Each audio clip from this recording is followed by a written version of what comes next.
De retour sur notre spot fétiche en bord de mer pour notre série de tests scientifiques sur les facteurs influents dans le vélo. Et aujourd'hui, on a décidé de parler de celui qui, allez, fait le plus débat depuis que le vélo existe. C'est le poids, évidemment. La course au poids, tout le temps.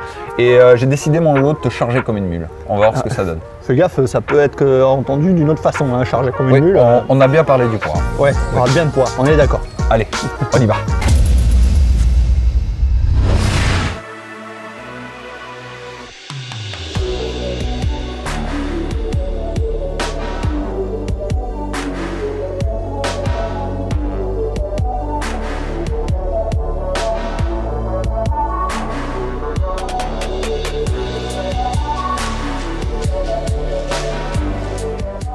Bah, tu vois, mon vélo a bien fait de bien manger quand même parce qu'au final, le poids, en tout cas sur le plat, ça n'a pas d'incidence. C'est le seul qui est non significatif, en tout cas sur notre partie de test faite en bord de mer. Ouais, sur le plat, dans la montée, c'est une autre paire de manches. Du coup, ça, on n'en sait rien, on n'a pas encore fait le test. D'ailleurs, moi je suis en train de penser, si je reste ici, je me dessèche un peu, je perds 1 kg de flotte, est-ce que tu crois que je vais être plus performant? Moi je pense. Je pense que ouais, tu vas être beaucoup plus performant même. Parce que vu la pâte gonflée que tu as, à mon avis, mon Flo, il y a moyen d'affûter tout ça. Vas-y, sèche. Moi je prends de l'avance, comme ça tu me rattraperas, tu seras plus sec. Bon, ben vas-y. Allez, à toi. Teste tout ça. Hop. On fait un truc, au cas où tu m'appelles. Si c'est pas significatif, ça sert à rien que je vienne. Je m'arrête au bar.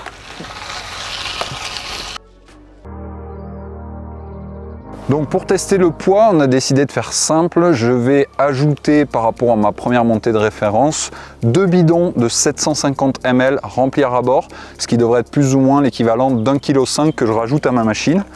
Hop, et voilà. Et on va voir sur 1 km si ça fait vraiment la différence. Allez, c'est parti.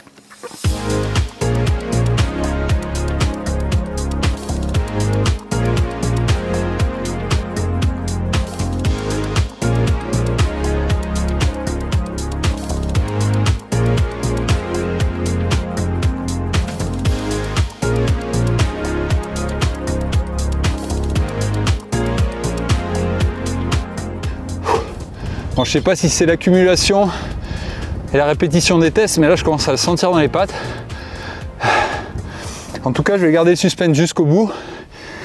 On va se poser pour analyser tous ces chiffres, mais je pense qu'on a des données intéressantes. Bon, allez, récupérer mon souffle. À mon tour de partir lesté tout comme Florian, sachant que je pèse quand même 2 kg de moins que Flo et que mon vélo est environ 1 kg plus lourd que le sien. Mais peu importe, les chiffres parleront d'eux-mêmes, ils sont propres à chacun. Allez, hop. Ah oui, et j'ai qu'un porte-bidon, donc l'autre, je le mets dans la poche. Ce sera toujours intéressant de savoir si c'est plus pénalisant de l'avoir sur le vélo ou dans le dos.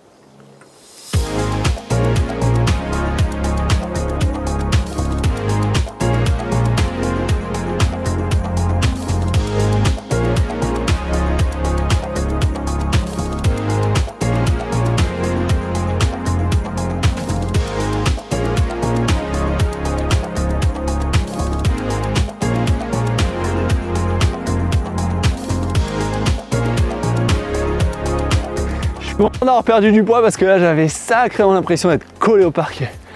Eh Flo, bidon là, et laisse-moi tranquille. Attrape. Au revoir enfin. Olé, Rodriguez. Allez, on y va.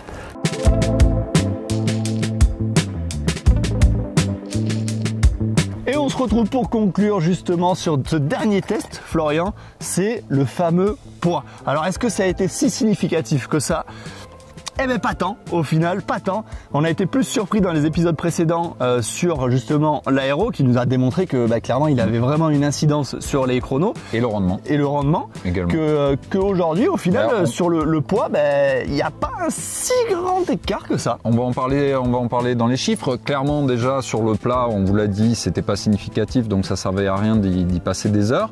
Mais ça, on pouvait s'y attendre à la limite, hein, on le sait, on le voit, les coureurs, quand ils ont à faire des classiques, ils privilégient privilégie pas le matériel le plus léger. On voit dans les courses comme Roubaix où il y a souvent des innovations qui sont testées, qui sont souvent très lourdes et ça pose aucun problème aux coureurs. On voit de plus en plus de jantes très hautes utilisées en montagne. Évidemment, c'est du poids en plus. On voit des jantes en 50 voire en 60 utilisées en haute montagne. Donc tout ça, c'est des indices qui pouvaient nous laisser penser que le poids finalement a de moins en moins d'importance, mais néanmoins il en garde un petit peu. On va parler donc des résultats qu'on a eu dans ce segment de montagne. Donc moi je commence, j'ai réalisé dans mon ascension avec donc les 2 bidons pleins le même temps que avec sans les bidons. Je dois dire néanmoins que j'ai fait un peu plus de watts. Voilà, t'as pas été bon dans la gestion. Voilà, donc on va. Autant tu te l'as raconté la semaine dernière parce que j'étais bon, machin. J'ai fait 10 watts de plus. 10 watts de plus de moyenne, ça commence à faire sur 1 km. Donc ce coup-ci, je pense que tes résultats, mon Lolo, vont être plus intéressants à exploiter. Eh ben moi, bizarrement, dans la gestion, j'étais plutôt bon parce que j'ai fait exactement. Ouais, c'est bizarrement, on se connaît. Hein.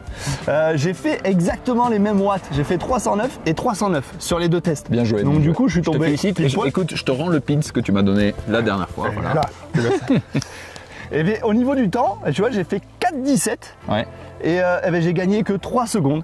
Que 2 secondes, j'ai fait 4,15, j'ai gagné que 2 secondes en ayant moins de poids. Donc sur 1 km, ben, on gagne 2 secondes. Enfin, en montagne. En montagne.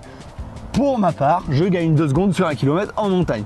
On peut évidemment extrapoler tout ça en disant que plus la pente va être élevée, évidemment, plus le gain va être intéressant. Mais je crois que le plus intéressant dans cette conclusion, c'est de comparer les 3 facteurs qu'on a eu l'occasion de tester dans cette série. Donc on l'a dit, hein, l'aéro et le rendement me semblent aujourd'hui être des facteurs qui sont plus importants dans le choix, si vous devez choisir un vélo, pour qu'il soit le plus performant possible que le poids.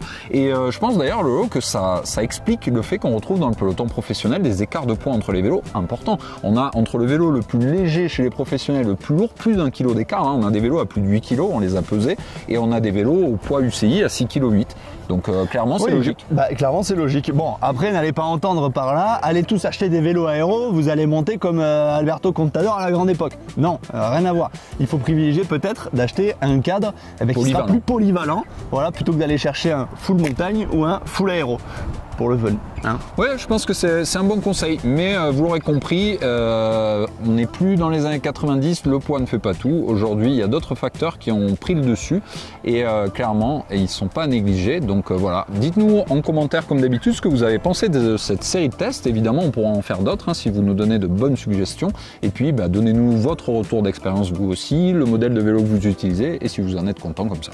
Voilà mon vélo. En tout cas, nous, il va falloir qu'on se rentre même. On a fini tous ces tests, hein. Moi je suis un peu fatigué et ça nous a fait une bonne... On n'irait pas prendre un petit goûter? Si, une bonne séance, tu vois, d'exercice. Ouais, c'était bien. Allez, on y va. Salut tout le monde.